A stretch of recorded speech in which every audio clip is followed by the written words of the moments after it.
Hello and welcome to West Bloomfield 911. I'm Officer Rick, and on behalf of the West Bloomfield Police Department, once again, welcome to another exciting show. And I am real excited because today we have not only a guest, but a good friend of mine that I've known for several years now, Wylie Christopher from the Postal Inspection Service. Wylie, how are you, buddy?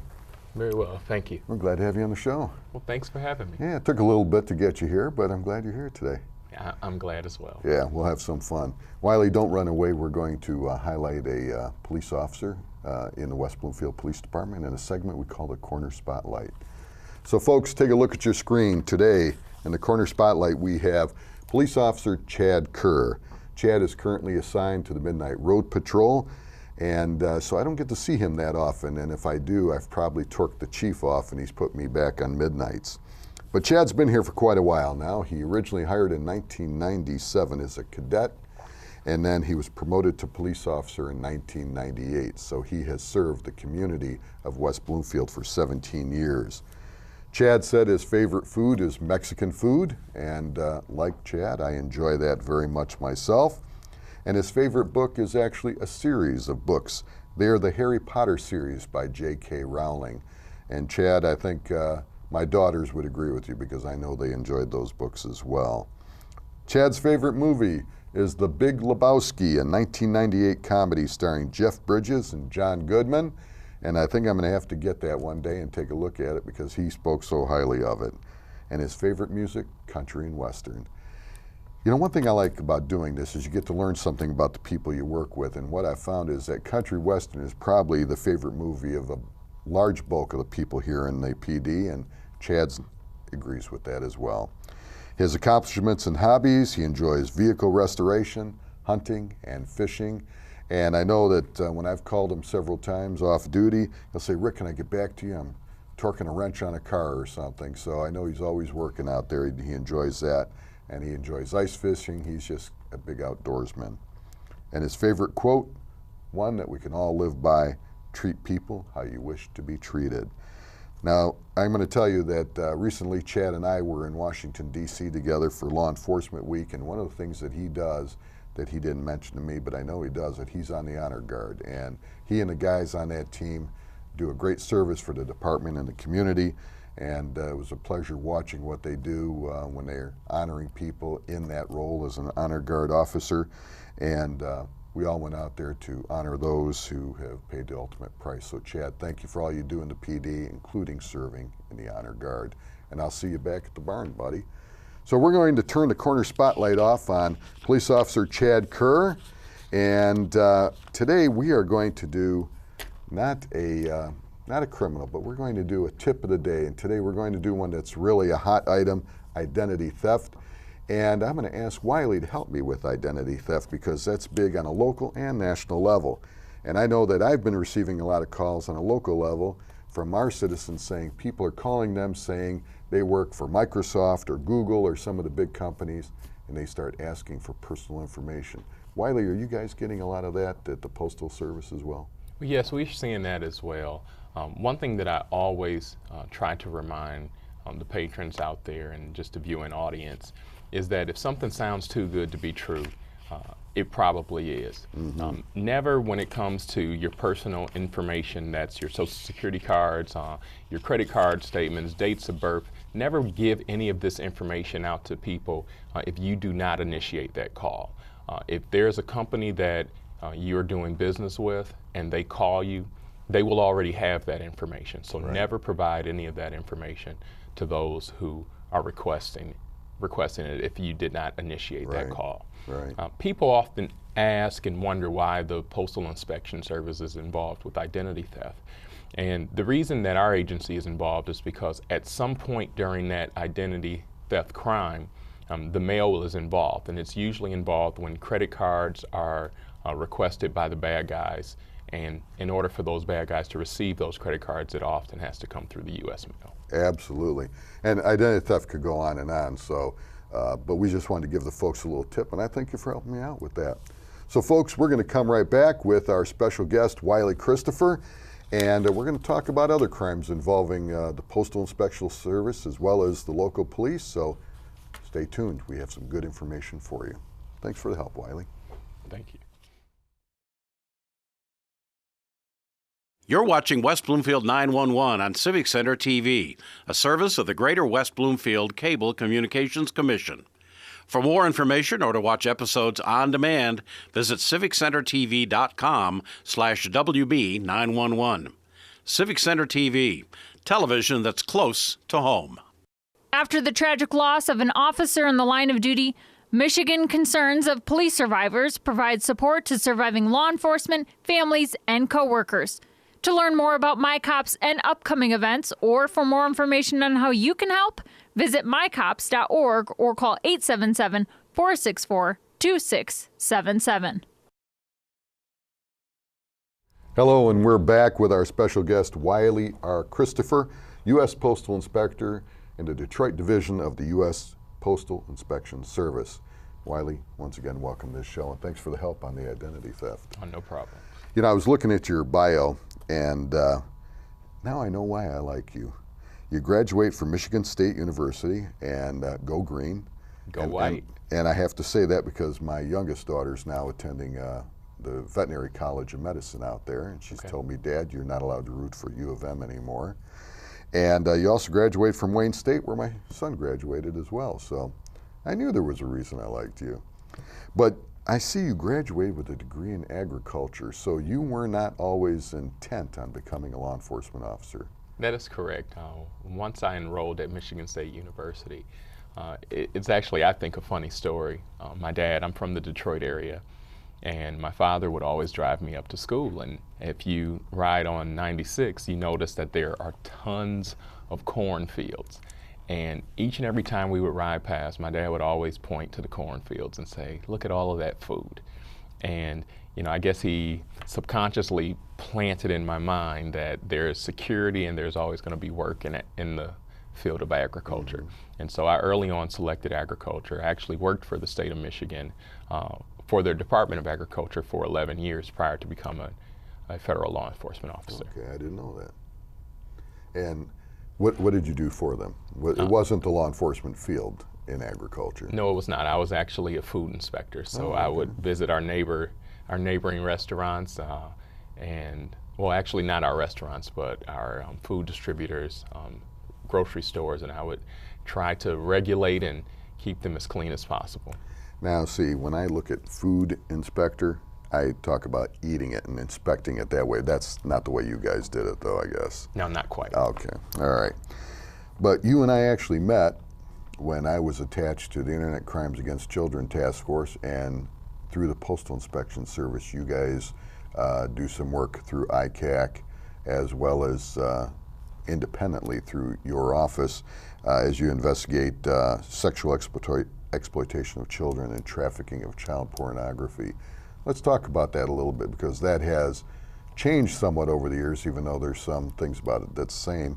Years ago, when I did a paper in college, I was still a police officer going to school part-time, and I did a paper that the instructor wanted published on child pornography. It was all through the U.S. mail in those days. There were no computers. So let's talk about that, how that's changed somewhat with the advent of computers, but how it still remained the same because you guys are still involved and the mail's still used. That is correct. Our agency, we were one of the first federal law enforcement agencies to join the fight against child pornography and the exploitation of children. And historically, before the invention of the internet and computer devices, the way child pornography was shared between those who had sexual interest in children was oftentimes through the United States mail. And although there has been a transition from mail-based sharing to now digital sharing, there is still some individuals out there who choose to use the United States mail to share this information. And one of the coolest things about being a postal inspector is that it only requires one small percentage of the a crime in order for our agency to get involved, to actually involve the U.S. mail for our agency to be able to get involved and conduct investigations. We believe in protecting children. I think children are our future. And because of that, our agency, we remain diligent, and we do all that we can in order to assist local law enforcement agencies, as well as work with other federal agencies, and then work on our own in order to try to do our best to arrest each and every person who has this interest. Right. In fact, I remember the last case that I worked on with you before I left the unit and came back to West Bloomfield was one of your cases in a community around Detroit where we ended up hitting a house there, and the guy was doing that sort of thing through the mail. And you know, unfortunately, these guys, I mean, this is nothing new. It's not a modern era problem. I do think, though, that finally people are talking about it, and that's probably why it seems like there's more of it now than there used to be. But what else do you guys do? That's not your sole purpose for being a postal inspector. That's correct. Our agency, we enforce and we investigate anybody who violates more than 200 federal crimes and statutes. We investigate mail fraud, identity theft, as we've mentioned before. We investigate drugs that are being shipped or we believe may possibly be shipped through the mail. Dangerous mailed items such as potential bombs or potential anthrax or something that may pose a biological threat. If there is any type of crime that involves the use of the United States mail as a vehicle for their crime, or if they commit a crime against the Postal Service, such as someone who assaults one of our letter carriers.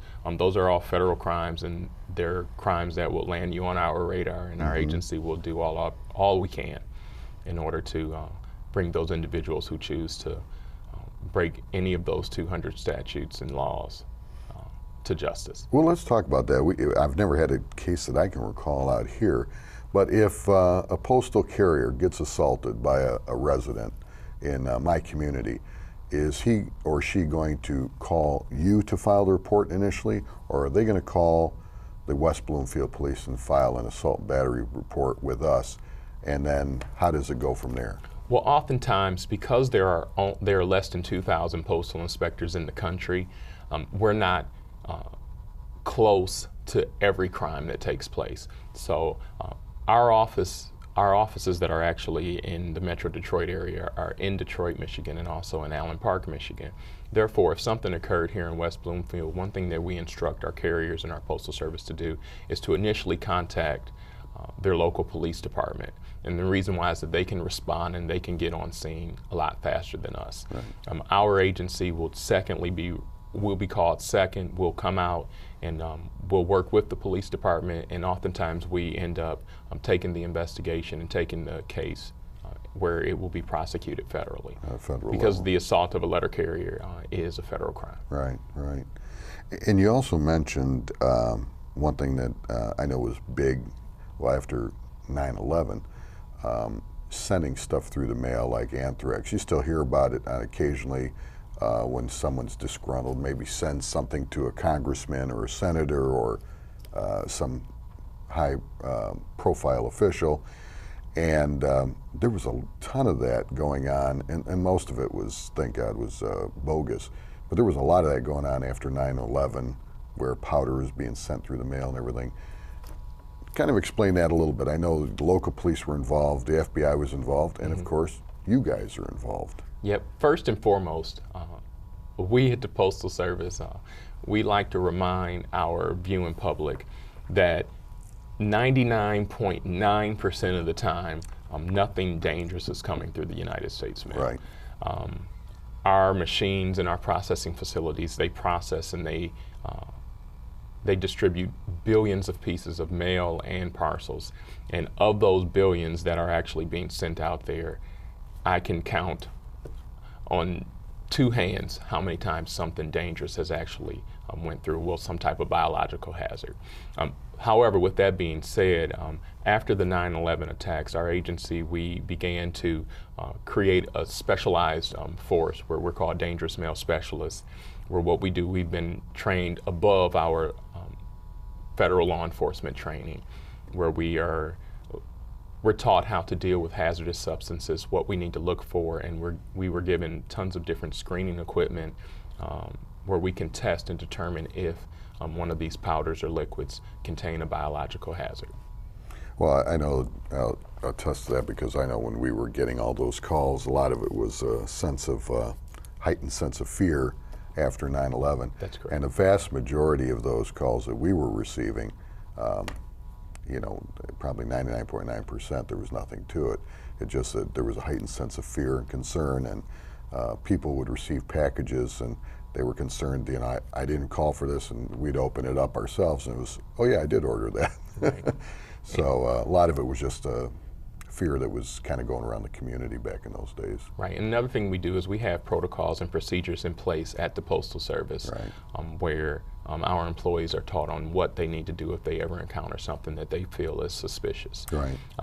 It just was a real quick story where there was a young man that we trained on how to respond, and he called me and he said he had to go out on his first call. And once he was done, he called me back and I asked him, what was it? And he said, oh, it was nothing. And I just paused and then I said to him, that's what we hope each and every time we go out, is that Right. it's nothing. Right. And the reality is we are called, we do respond, we do test quite a few parcels, quite a few letters. However, in my 9-year history, I have yet to see something that contained a dangerous powder or liquor. Right, right. Well, you know, that's quite a testament, not just to you guys and all the protocols you guys have in place, as well as your technical expertise, but also our people. Most people are decent and don't want to create problems for anybody else, so that's a good thing. But I noticed on here also that you are assigned to the FBI's Joint Terrorism Task Force. What does that entail? Can you go into that a little bit? Well, actually, we cannot go too far into Oh, that. I understand that. We But- don't want to give any secrets away. Right. However, this is a task force that was created by the FBI, and it consists of local and federal law enforcement agencies where we all work together to protect our country, Right. and more specifically to protect them from terrorism. Right. And I am the Postal Inspection Services representative on that task force. Okay. Now, and we talked a little bit off camera. For instance, as a local police officer, we have several academies in the state of Michigan, several regional academies, the one in Oakland County, of course, being the Oakland Police Academy.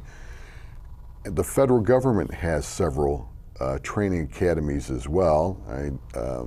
You guys have your own training academy, which I did not know. I thought you guys shared academies with other agencies, but you have your own. And tell us a little bit about that, where it's at, and what does that entail? Well, our academy. If you can remember that far back. Well, I can, thankfully. But our academy is in Potomac, Maryland. We call it short CDU, which is the Career Development Unit. And we go out there for 12 weeks where investigative techniques are taught. We're also, because quite a few of us did not work for the Postal Service. And our sole main focus is to protect the Postal Service from its protect employees, customers, Right. and the infrastructure from criminal attack and criminal misuse. And because of that, there are some functions of the Postal Service that some of us need to learn as well. Yeah. And so those things, as well investigative techniques, our firearms defensive tactics training are also taught there. Wonderful campus, beautiful facility. I think they do a phenomenal job in preparing us to go out into the world and try to protect each and every person. Yeah. Well, now, is there something, we have just a few minutes left, is there a phone number or some information you would like to give to the public if they have any questions for the post office or for the Postal Inspection Service specifically? Well, you can just visit USPS, that stands for United States Postal Service.com. If you have any Postal Service questions, comments, or concerns. If you are on that page, at the bottom, you'll see a small shield, and that represents our agency. You can just click on it and it'll transfer you over to our website. If you have a complaint where you believe that some type of crime has occurred involving a U.S. mail, you can file it at our website, or you can go dial 1-877-876-2455 if you have any types of complaints or concerns with the Postal Inspection Service. All right, you want to give that number one more time? It's 1-877-876-2455. Now, you know, those of us in law enforcement, we have certain events that are either humorous or tragic, but somehow they're memorable to us. Do you have anything that sticks out in your mind that might be humorous that's gone on in the 9 years that you've been in the Postal Inspection Service that you can share? Well, you know, I don't know so much about humorous, but I definitely receive joy and satisfaction each and every time I arrest somebody who has a sexual interest in children, and they actually exploit those children. I remember when I first began, I arrested a person for identity theft, and that person was brought to justice. And then 3 years later, I actually made my first arrest of a person who had possessed child pornography and who had actually molested a child. And I'll never forget, after that arrest, later on that day, I called my dad and I said, "Dad, I arrested somebody," and I actually felt a sense of accomplishment.